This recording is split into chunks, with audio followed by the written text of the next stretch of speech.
Right now, somewhere on this planet, a grown adult is sitting alone in a room, hands shaking, staring at a screen. They are not watching the news. They are not waiting for a medical result. They are watching 11 men kick a ball around a grass rectangle. And yet their body cannot tell the difference. Heart rate elevated, palms wet, jaw clenched. Their adrenal glands are flooding their bloodstream with cortisol, the exact same stress hormone your ancestors produced when a predator stepped out of the trees. This is the World Cup, and your body treats it like life or death. The question is why.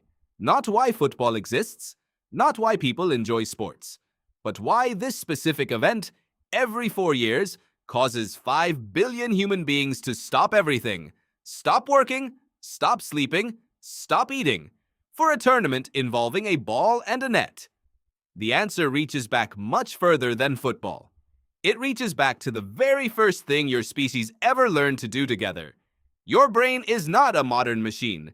It is an ancient one running in a modern world. For almost all of human history, you did not live in a country. You did not live in a city. You lived in a group, a tribe, 40 to 150 people. That was your entire world. You knew every face.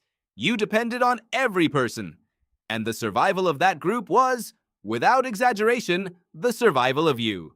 Your brain learned one lesson above all others in those hundreds of thousands of years. If the group wins, you live. If the group loses, you die. That lesson is still inside you. It never left.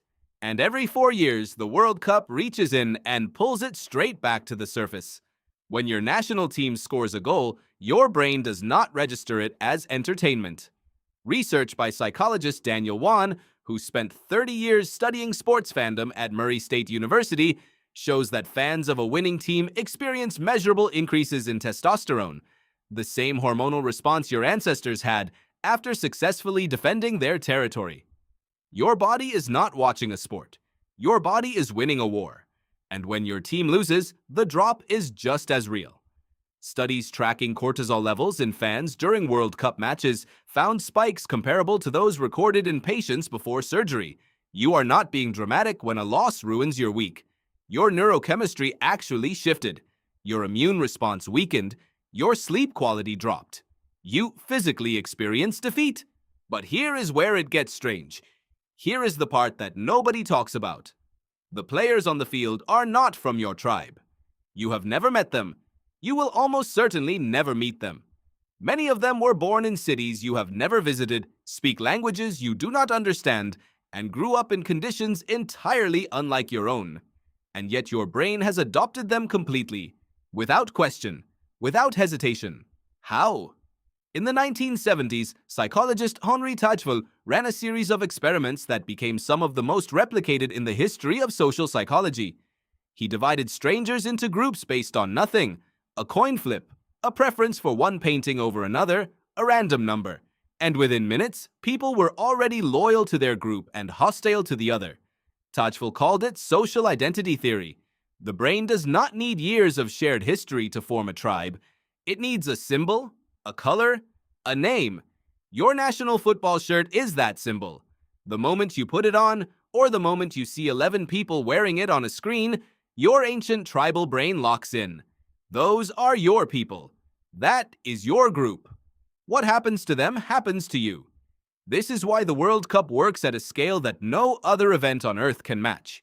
It is not the quality of the football. It is the framework. It takes the oldest human instinct, group identity, tribal survival, collective belonging, and gives it a clean, safe, globally synchronized arena to play out in. Safe is the critical word. Because what the World Cup actually provides, though almost no one frames it this way, is a controlled release valve for one of the most powerful forces in human psychology. In-group loyalty, the deep instinctive pull toward your own tribe, is the same force that built every civilization in history. It is also the same force behind every war ever fought. The line between cheering for your flag and dying for it is not as wide as you would like to believe. Tajfel understood this personally. His motivation for studying group psychology was not academic curiosity. He survived the Holocaust. The World Cup takes that same primal force and pours it into 90 minutes of football. The tribalism is real. The passion is genuine. The neurological response is identical to the real thing, but the stakes are a ball and a net. Nobody dies. And when it is over, you go home.